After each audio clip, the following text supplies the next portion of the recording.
സ്വാഗതം. നമ്മളിന്ന് സംസാരിക്കാൻ പോകുന്ന ഈ ഒരു പഴയകാല പഠനം ശരിക്കും പറഞ്ഞാൽ വളരെ ഇൻട്രസ്റ്റിംഗ് ആണ്. ഇന്നത്തെ നമ്മുടെ ഒരു ഓട്ടപ്പാച്ചിലിനിടയിൽ എപ്പോഴും എന്തെങ്കിലും ചിന്തിച്ച് ടെൻഷൻ അടിക്കുന്ന നമ്മുടെയൊക്കെ മനസ്സിന് ചിലപ്പോൾ ഇതൊരു താക്കോലായി തോന്നാം. നമ്മൾ പോകുന്നത് ഗംഗാനദിയുടെ തീരത്തേക്കാണ്.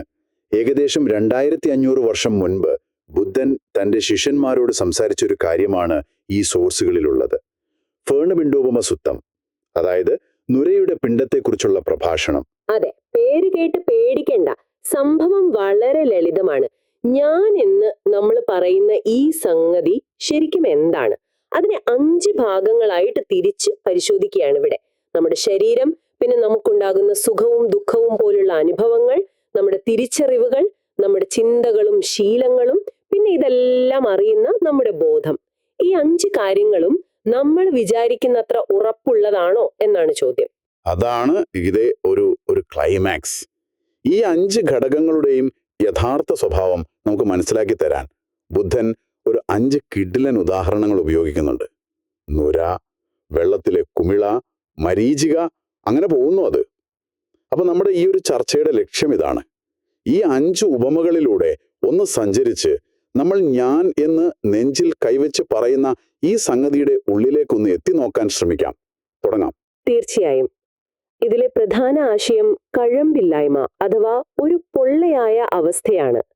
നമ്മൾ ഭയങ്കര ഉറച്ചതും സ്ഥിരവുമാണെന്ന് കരുതുന്ന ഓരോന്നും ഒന്ന് സൂക്ഷിച്ചു നോക്കുമ്പോൾ എത്രത്തോളം ക്ഷണികവും പിടിതരാത്തതുമാണെന്ന് കാണിച്ചു തരികയാണ് ലക്ഷ്യം. ഒരുതരം ആഴത്തിലുള്ള നിരീക്ഷണം. ശരി, അപ്പോ ആദ്യത്തെ ഉപമയിലേക്ക് കടക്കാം. കഥ തുടങ്ങുന്നത് ഗംഗാനദിയുടെ തീരത്താണല്ലോ. ബുദ്ധൻ സന്യാസിമാരോട് പറയുകയാണ് നദിയിലൂടെ ഒഴുകി വരുന്ന ഒരു വലിയ നുരയുടെ പിണ്ഡം സങ്കല്പിക്കാൻ. കാഴ്ചയുള്ള ഒരാൾ അതിനെ സൂക്ഷിച്ചു നോക്കിയാൽ എന്ത് കാണും? ഒറ്റ നോട്ടത്തിൽ ഒരു വസ്തുവാണെന്ന് തോന്നും. പക്ഷെ അടുത്തുപോയി നോക്കിയാൽ അതിനകത്തൊന്നുമില്ല. അതൊരു പൊള്ളയായ സംഗതിയാണെന്ന് മനസ്സിലാകും. അതെ, ആ നുരയുടെ പിണ്ഡം പോലെയാണ് നമ്മുടെ രൂപം അഥവാ ഭൗതിക ശരീരം എന്നാണ് ആദ്യത്തെ പോയിന്റ്. നമ്മുടെ ശരീരം ഒരുപാട് കാലത്തേക്കുള്ള ഉറപ്പുള്ള ഒന്നാണെന്നാണല്ലോ നമ്മുടെയൊക്കെ വിചാരം. പക്ഷേ അതിനെ ഒരു നുരയുടെ പിണ്ഡം പോലെ സൂക്ഷിച്ചു നോക്കാൻ ബുദ്ധൻ പറയുന്നു. ഒരു നുരയുടെ പിണ്ഡത്തിൽ എന്ത് സത്യാണുള്ളത് എന്ന് ചോദിക്കുന്നത് പോലെ ഈ ശരീരത്തിൽ സ്ഥിരമായ എന്ത് സത്യാണുള്ളത് എന്നും ചോദിക്കുന്നു. ഒരു മിനിറ്റ്, ഈ ശരീരം നുര പോലെ കഴമ്പില്ലാത്തതാണെന്ന് പറയുമ്പോൾ എനിക്കൊരു സംശയം. നമുക്ക് വേദനിക്കുമ്പോൾ അല്ലെങ്കിൽ വിശക്കുമ്പോൾ അതൊക്കെ വളരെ യഥാർത്ഥമായിട്ടല്ലേ അനുഭവപ്പെടുന്നത്? ആ യാഥാർത്ഥ്യത്തെ എങ്ങനെയാണ് ഈ കഴമ്പില്ലായ്മ എന്ന ആശയവുമായി പൊരുത്തപ്പെടുത്താൻ കഴിയുക? വളരെ നല്ല ചോദ്യമാണ്. ഇവിടെ കളമ്പില്ലായ്മ എന്ന് പറയുമ്പോൾ ആ അനുഭവം ഇല്ല എന്നല്ല അർത്ഥം. വേദന യഥാർത്ഥമാണ്.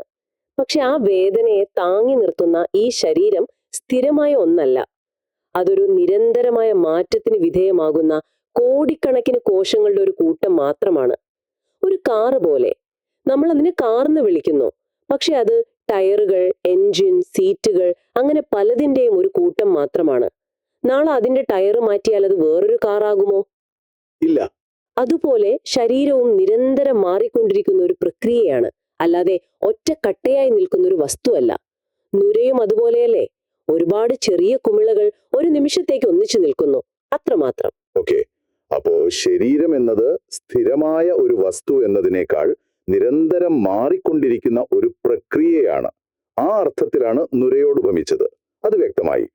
അപ്പൊ ശരീരത്തിനുള്ളിൽ നമുക്കുണ്ടാകുന്ന അനുഭവങ്ങളോ, സുഖം, ദുഃഖം, അവറ്റുകളുടെ അവസ്ഥ എന്താണ്? അതിലേക്കാണ് അടുത്ത ഉപമ വരുന്നത്. ശരത്കാലത്ത് ഒരു മഴ പെയ്യുമ്പോൾ വെള്ളത്തിൽ ഒരു കുമിള ഉണ്ടാകുന്നത് ശ്രദ്ധിച്ചിട്ടില്ലേ? അത് രൂപം കൊള്ളുന്നതും പൊട്ടിപ്പോകുന്നതും ഒരേ നിമിഷത്തിലായിരിക്കും. ഒരു സെക്കൻഡ് പോലും അതിന് നിലനിൽപ്പില്ല. ശരിയാണ്. ഒരു നിമിഷം ഉണ്ടാകും, അടുത്ത നിമിഷം അപ്രത്യക്ഷമാകും. നമ്മുടെ സന്തോഷവും സങ്കടവും ഒക്കെ ഇതുപോലെയാണെന്ന് തോന്നുന്നു. ഒരു നല്ല വാർത്ത കേൾക്കുമ്പോൾ ഉണ്ടാകുന്ന സന്തോഷം, അല്ലെങ്കിൽ ഒരു മോശം വാക്ക് കേൾക്കുമ്പോൾ ഉണ്ടാകുന്ന വിഷമം. കൃത്യമായി. ആ വെള്ളക്കുമിളയുടെ ഉപമ വേദനയെ വിശദീകരിക്കാനാണ് ഉപയോഗിക്കുന്നത്. ഇവിടെ വേദന എന്ന് പറഞ്ഞാൽ ശാരീരിക വേദന മാത്രമല്ല, സുഖകരമായ, ദുഃഖകരമായ, അല്ലെങ്കിൽ പ്രത്യേകിച്ചൊന്നും തോന്നാത്ത നിർവികാരമായ എല്ലാ തരം അനുഭവങ്ങളെയും ഉദ്ദേശിക്കുന്നുണ്ട്. ഇന്നത്തെ കാലത്ത് ഇതിന് ഏറ്റവും നല്ല ഉദാഹരണം നമ്മുടെ സോഷ്യൽ മീഡിയ നോട്ടിഫിക്കേഷനുകളാണ്. ഒരു ലൈക്ക് കിട്ടുമ്പോൾ ഉണ്ടാകുന്ന ഒരു ചെറിയ സന്തോഷം, ഒരു നെഗറ്റീവ് കമന്റ് കാണുമ്പോൾ ഉണ്ടാകുന്ന വിഷമം, ഒരു കുമിഴ പോലെ വരുന്നു, പൊട്ടിപ്പോകുന്നു. നമ്മൾ അതിൽ പിടിച്ചു തൂങ്ങാൻ ശ്രമിക്കുമ്പോഴാണ് പ്രശ്നം തുടങ്ങുന്നത്.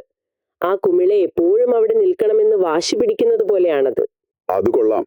അപ്പോ സുഖവും ദുഃഖവും ഒക്കെ ഒരു കുമിള പോലെ വന്നും പോയും ഇരിക്കും. പക്ഷേ ഇതൊരു സുഖമാണ് അല്ലെങ്കിൽ ഇതൊരു ദുഃഖമാണ് എന്ന് നമ്മൾ തിരിച്ചറിയുന്ന ഒരു പ്രക്രിയയുണ്ടല്ലോ. ആ തിരിച്ചറിവ്, ആ ലേബൽ കൊടുക്കൽ, അതെപ്പോഴും ശരിയാകണമെന്നുണ്ടോ? അതിനെക്കുറിച്ചായിരിക്കാം അടുത്ത ഉപമ, അല്ലേ? അതെ, അടുത്ത ഉപമ വേനൽക്കാലത്ത് ഉച്ചനേരത്ത് ദൂരെ കാണുന്ന മരീചികയാണ്. വെള്ളമാണെന്ന് തോന്നിപ്പിക്കുന്ന ഒരു കാഴ്ച, പക്ഷെ ഓടിച്ചെന്ന് നോക്കിയാൽ അവിടെ വെള്ളം ഉണ്ടാകില്ല. അതൊരു തോന്നൽ മാത്രമാണ്, ഒരു തരം കബളിപ്പിക്കലാണ്. ഇത് സംജ്ഞ അഥവാ നമ്മുടെ തിരിച്ചറിവിനെ കുറിക്കാനാണ്. നമ്മൾ വസ്തുക്കളെയും ആളുകളെയും തിരിച്ചറിയുന്നത് ഈ സംജ്ഞയിലൂടെയാണ്. പക്ഷെ ആ തിരിച്ചറിവ് എപ്പോഴും യാഥാർത്ഥ്യമാകണമെന്നില്ല.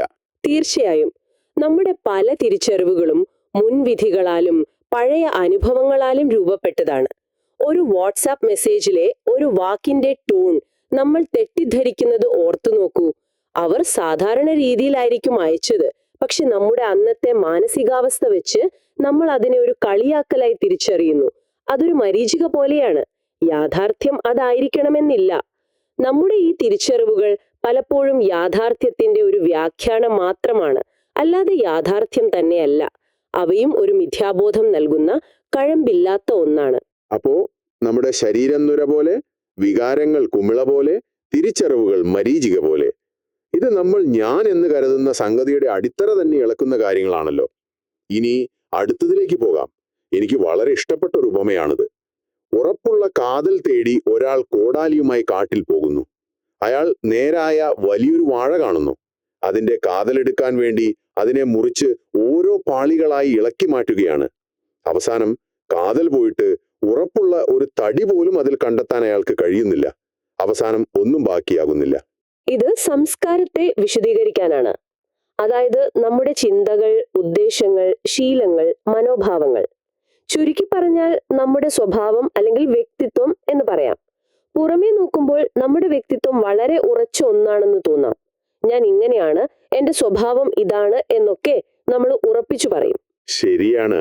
പക്ഷേ ഈ വാഴയുടെ ഉപമ വെച്ച് നോക്കുമ്പോൾ ആ വ്യക്തിത്വത്തെ ഒന്ന് കീറി മുറിച്ച് പരിശോധിച്ചാൽ എന്ത് സംഭവിക്കും? അതൊരു ഉള്ളി പൊരിക്കുന്നത് പോലെയാണ്. നിങ്ങളുടെ ജോലി എന്ന പാളി മാറ്റുന്നു, നിങ്ങളുടെ കുടുംബത്തിലെ സ്ഥാനം എന്ന പാളി മാറ്റുന്നു, നിങ്ങളുടെ രാഷ്ട്രീയ വിശ്വാസങ്ങൾ എന്ന പാളി മാറ്റുന്നു. അങ്ങനെ ഓരോ പാളികളായി മാറ്റി അവസാനം യഥാർത്ഥ ഞാൻ എവിടെയെന്ന് നോക്കുമ്പോൾ അവിടെ ഒന്നുമില്ല. ആ പാളികളുടെ ഒരു കൂട്ടം മാത്രമാണ് ഞാനെന്ന് പറയുന്നതെന്ന് തോന്നിപ്പോകും. അത് തന്നെ. ആ പാളികളല്ലാതെ അതിനടിയിൽ മാറ്റമില്ലാത്ത സ്ഥിരമായൊരു കാതൽ കണ്ടെത്താൻ കഴിയില്ല. നമ്മുടെ ദേഷ്യം, സ്നേഹം, വാശി, കഴിവുകൾ, ഇതെല്ലാം പല സാഹചര്യങ്ങളിൽ രൂപപ്പെട്ടു വന്ന ശീലങ്ങളും പ്രതികരണങ്ങളും മാത്രമാണ്. അവയൊന്നും സ്ഥിരമായ ഒന്നല്ല. അതുകൊണ്ടാണ് അതിനെ കാതലില്ലാത്ത വാഴപ്പിണ്ടിയോട് ഉപമിക്കുന്നത്. ഇത് ശരിക്കും ആഴത്തിൽ ചിന്തിക്കേണ്ട ഒരു കാര്യമാണ്.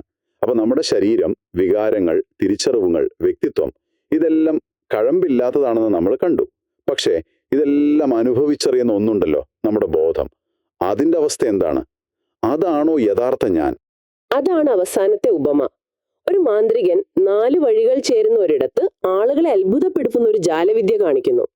അയാൾ ഒരു കുതിരയോ ആനയെയോ അവിടെ ഉണ്ടാക്കിയെടുക്കുന്നതായി കാണികൾക്ക് തോന്നും. അത് കാണുന്നവർക്ക് യഥാർത്ഥമാണെന്നേ തോന്നൂ. പക്ഷെ സത്യത്തിൽ അതൊരു ഇന്ദ്രജാലം മാത്രമാണ്. ക്ഷമിക്കണം, എനിക്കിത് പൂർണ്ണമായി മനസ്സിലായില്ല. നേരത്തെ പറഞ്ഞ മരീചികയും ഈ ജാലവിദ്യയും തമ്മിൽ എന്താണ് വ്യത്യാസം? മരീചിക നമ്മുടെ കണ്ണിനെ പറ്റിക്കുന്നൊരു കാഴ്ചയാണ്. പക്ഷെ ഇവിടെ ബോധം തന്നെ ഒരു ജാലവിദ്യയാണെന്ന് പറയുമ്പോൾ നമ്മുടെ ബോധം നമ്മളെ കബളിപ്പിക്കുകയാണെന്നാണോ അർത്ഥമാക്കുന്നത്? നല്ലൊരു പോയിന്റാണ്. സൂക്ഷ്മമായ ഒരു വ്യത്യാസമുണ്ട്. മരീചിക നമ്മുടെ തിരിച്ചറിവിലെ ഒരു പിഴവാണ്, ഒരു തെറ്റായ ഡാറ്റ കിട്ടുന്നത് പോലെ. പക്ഷേ വിജ്ഞാനം അഥവാ ബോധം ഒരു ജാലവിദ്യയാണെന്ന് പറയുമ്പോൾ ആ ബോധം എന്ന പ്രക്രിയ തന്നെ എങ്ങനെയാണ് പ്രവർത്തിക്കുന്നത് എന്നാണ് വിശദീകരിക്കുന്നത്. ബോധം എന്നത് ഒരു സ്ക്രീൻ പോലെയാണ്. അതിൽ കണ്ണ്, ചെവി, മൂക്ക് തുടങ്ങിയ ഇന്ദ്രിയങ്ങൾ വിവരങ്ങൾ കൊണ്ടുവന്ന് ഒരു സിനിമ കാണിക്കുന്നു. ആ സിനിമ നമുക്ക് വളരെ യഥാർത്ഥമായി തോന്നും. പക്ഷെ ആ സ്ക്രീനും, അതായത് ബോധവും, അതിൽ കാണിക്കുന്ന സിനിമയും, അതായത് അനുഭവങ്ങളും, രണ്ടും പരസ്പരം ആശ്രയിച്ചു നിൽക്കുന്ന സ്ഥിരതയില്ലാത്ത ഒന്നാണ്. കത്തുന്ന ഒരു മെഴുകുതിരിയുടെ നാളം പോലെ. തിരിയും മെഴുകുമില്ലെങ്കിൽ നാളമില്ല. അതുപോലെ ഇന്ദ്രിയങ്ങളും വിഷയങ്ങളും ഇല്ലെങ്കിൽ ബോധമെന്ന അനുഭവം ഉണ്ടാകുന്നില്ല. അതൊരു സ്ഥിരമായ സ്വതന്ത്രമായ വസ്തുവല്ല, മറിച്ച് പല ഘടകങ്ങൾ ചേരുമ്പോൾ മാത്രം ഉണ്ടാകുന്ന ഒരു പ്രക്രിയയാണ്. ജാലവിദ്യക്കാരൻ പല സാധനങ്ങൾ ഉപയോഗിച്ച് ഒരു കാഴ്ചയുടെ പ്രതീതി ഉണ്ടാക്കുന്നത് പോലെ.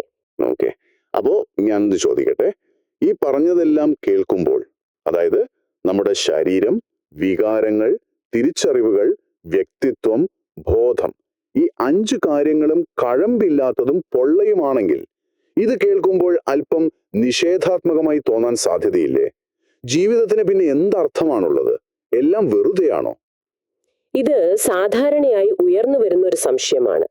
പക്ഷെ ഇവിടെ ശൂന്യം അല്ലെങ്കിൽ കഴമ്പില്ലാത്തത് എന്ന് പറയുമ്പോൾ ഒന്നുമില്ല എന്നല്ല അർത്ഥമാക്കുന്നത്. മറിച്ച് നമ്മൾ വിചാരിക്കുന്നത് പോലെ സ്ഥിരമായതും മാറ്റമില്ലാത്തതുമായ ഒന്നും ഇതിലില്ല എന്നാണ്. ഇതൊരു നിഷേധാത്മകമായ ആശയമല്ല, മറിച്ച് ഒരു വലിയ സ്വാതന്ത്ര്യം തരുന്ന ആശയമായാണ് ഇതിനെ കാണുന്നത്. കാരണം നമ്മുടെ ദുഃഖങ്ങളുടെ എല്ലാം അടിസ്ഥാന കാരണം എന്താണ്? ക്ഷണികമായ കാര്യങ്ങളെ സ്ഥിരമാണെന്ന് തെറ്റിദ്ധരിച്ച് അതിൽ മുറുകെ പിടിക്കുന്നതാണ്.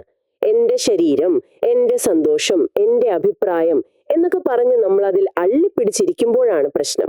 ശരി, അപ്പോൾ ഈ 5 ഘടകങ്ങളും സ്ഥിരമല്ല, അവ നുരയും കുമിളയും പോലെ ക്ഷണികവുമാണ് എന്നൊരാൾക്ക് പൂർണ്ണമായി ബോധ്യപ്പെട്ടാൽ എന്ത് സംഭവിക്കും? അതാണ് അടുത്ത ചോദ്യം. ആ തിരിച്ചറിവിന്റെ ഫലം വളരെ വലുതാണ്. ഈ സത്യം മനസ്സിലാക്കുന്ന ഒരു അറിവുള്ള ശിഷ്യൻ ഈ 5 ഘടകങ്ങളിൽ നിന്നും പതിയെ ഒരു അകലം പാലിക്കാൻ തുടങ്ങും. അവനോടുള്ള ഒരു ആകർഷണം ഇല്ലാതാകും, ഒരു പിടിവിട്ടു തുടങ്ങും. ഇതിനെയാണ് വിരക്തനാകുന്നു എന്ന് പറയുന്നത്. ഈ വിരക്തി അവനെ നിർമ്മമതയിലേക്ക്, അതായത് ഒന്നിനോടും അമിതമായി ഒട്ടിച്ചേരാത്ത ഒരവസ്ഥയിലേക്ക് നയിക്കുന്നു. ആ നിർമ്മമതയാണ് ദുഃഖത്തിൽ നിന്നുള്ള മോചനത്തിലേക്ക് എത്തിക്കുന്നത്. അങ്ങനെ മോചിതനായി കഴിഞ്ഞാൽ ഞാൻ മോചിതനായി എന്ന അറിവുണ്ടാകുന്നു. ഇനിയൊരു ജനനം ഈ ദുഃഖകരമായ അവസ്ഥയിലില്ലെന്നും അയാൾ മനസ്സിലാക്കുന്നു. അതാണ് ഈ പ്രഭാഷണത്തിന്റെ പരമമായ ലക്ഷ്യം. ഈ പ്രഭാഷണത്തിന്റെ അവസാന ഭാഗത്ത് കുറച്ച് കാവ്യാത്മകമായ ശ്ലോകങ്ങളുണ്ട്. അതിൽ ഈ പറഞ്ഞ കാര്യങ്ങളെല്ലാം ഒന്നുകൂടി ഉറപ്പിച്ചു പറയുന്നുണ്ടല്ലേ? അതിലൊരു പ്രയോഗം എന്നെ വല്ലാതെ ആകർഷിച്ചു. മോക്ഷത്തിനായി പരിശ്രമിക്കേണ്ടത് തലയ്ക്ക് തീ പിടിച്ചതുപോലെ അടിയന്തരമായി ആണെന്ന് പറയുന്നു. അത്രയും ഗൗരവമുള്ളൊരു കാര്യമാണിത്. അതെ, ആ ശ്ലോകങ്ങൾ ഈ ആശയങ്ങളെ ഒന്നുകൂടി ഉറപ്പിക്കുകയാണ്. രൂപം നുരയുടെ പിണ്ഡം പോലെ, വേദന വെള്ളക്കുമിള പോലെ എന്ന് ആവർത്തിച്ചുകൊണ്ട് തുടങ്ങുന്നു. പിന്നീട് ഈ ശരീരം എത്രത്തോളം അസ്ഥിരമാണെന്ന് പറയുന്നുണ്ട്. ജീവൻ, ചൂട്, ബോധം എന്നിവ വിട്ടുപോകുമ്പോൾ അത് മറ്റുള്ള ജീവികൾക്ക് ഭക്ഷണമായി തീരുന്ന ജീവനില്ലാത്തൊരു വസ്തു മാത്രമായി മാറുന്നു എന്നൊരു തീവ്രമായ ചിത്രം നൽകുന്നുണ്ട്. ഈ ജീവിതമെന്ന തുടർച്ചയെ വിഡ്ഢികളെ കബളിപ്പിക്കുന്ന ഒരു മായ എന്നും കൊലയാളി എന്നുമൊക്കെ വിശേഷിപ്പിക്കുന്നുണ്ടല്ലോ. അത് കുറച്ച് കടുപ്പമുള്ള വാക്കുകളല്ലേ? ആണ്. കാരണം ഈ 5 ഘടകങ്ങളോടുള്ള നമ്മുടെ അമിതമായ അടുപ്പമാണ് നമ്മളെ വീണ്ടും വീണ്ടും ദുഃഖത്തിന്റെ ചക്രത്തിലേക്ക് തള്ളിവിടുന്നത് എന്നാണ് ഈ തത്വചിന്ത പറയുന്നത്. അതുകൊണ്ടാണ് അതിനെ ഒരു കൊലയാളിയോട് ഉപമിക്കുന്നത്. അതിനാൽ ഒരു സന്യാസി ഊർജ്ജസ്വരനായി രാവും പകലും ശ്രദ്ധയോടെ ഈ 5 ഘടകങ്ങളെയും നിരീക്ഷിച്ച് എല്ലാ ബന്ധനങ്ങളിൽ നിന്നും മുക്തനായി ആ ഇളക്കമില്ലാത്ത അവസ്ഥ അഥവാ നിർവ്വാണത്തിനായി പരിശ്രമിക്കണം എന്ന് ഓർമ്മിപ്പിച്ചുകൊണ്ടാണ് ആ പ്രഭാഷണം അവസാനിക്കുന്നത്. അപ്പോൾ ഇന്ന് നമ്മൾ ചർച്ച ചെയ്ത ഈ പുരാതന പാഠത്തിൽ നിന്ന് മനസ്സിലാക്കേണ്ട പ്രധാന കാര്യം ഇതാണ്. നമ്മൾ ഞാൻ എന്ന് കരുതുന്ന ഈ 5 ഘടകങ്ങളും നമ്മുടെ ശരീരം, നമ്മുടെ സുഖദുഃഖങ്ങൾ, നമ്മുടെ തിരിച്ചറിവുകൾ, നമ്മുടെ ചിന്തകളും ശീലങ്ങളും, നമ്മുടെ ബോധം, ഇവയെല്ലാം സൂക്ഷ്മമായി പരിശോധിക്കുമ്പോൾ നുരയും കുമിളയും വാഴപ്പിണ്ടിയും പോലെ കഴമ്പില്ലാത്തതും ക്ഷണികവുമാണ്. സ്ഥിരമായ ഉറച്ച ഒരു സത്ത ഇതിൽ ഒന്നുമില്ല എന്ന തിരിച്ചറിവ് നമ്മളെ ദുഃഖത്തിൽ നിന്ന് മോചിപ്പിക്കാൻ സഹായിക്കും. ഈ ചർച്ച അവസാനിപ്പിക്കുമ്പോൾ നിങ്ങൾക്ക് ആലോചിക്കാൻ ഒരു കാര്യം തരാം. ഈ പ്രഭാഷണത്തിലുടനീളം പറയുന്നത് എല്ലാത്തിനെയും സൂക്ഷ്മമായി പരിശോധിക്കാനാണ്. അപ്പോൾ അടുത്ത തവണ നിങ്ങൾക്ക് വല്ലാതെ ദേഷ്യമോ സങ്കടമോ അല്ലെങ്കിൽ ഉത്കണ്ഠയോ പോലുള്ള ഒരു ശക്തമായ വികാരം വരുമ്പോൾ അതിൽ സ്വയം നഷ്ടപ്പെടുന്നതിന് പകരം ഒരു നിമിഷം മാറി നിന്ന് അതിനെ നിരീക്ഷിക്കാൻ ശ്രമിക്കുക. ഞാൻ ദേഷ്യത്തിലാണ് എന്ന് ചിന്തിക്കുന്നതിന് പകരം ഇവിടെ ദേഷ്യം എന്നൊരു വികാരം ഉണ്ടായിരിക്കുന്നു എന്ന് കാണുക. അതിനെ ഉറച്ച ഒരു വസ്തുവായി കാണുന്നതിന് പകരം വെള്ളത്തിൽ പൊങ്ങി വന്ന് പൊട്ടിപ്പോകുന്ന ഒരു കുമിളയായി കാണാൻ ശ്രമിച്ചാൽ എങ്ങനെയുണ്ടാകും? ആ ഒരു കാഴ്ചപ്പാട് നിങ്ങളുടെ അനുഭവങ്ങളെ എങ്ങനെ മാറ്റിമറിക്കും? അതൊന്ന് ചിന്തിച്ചു നോക്കൂ.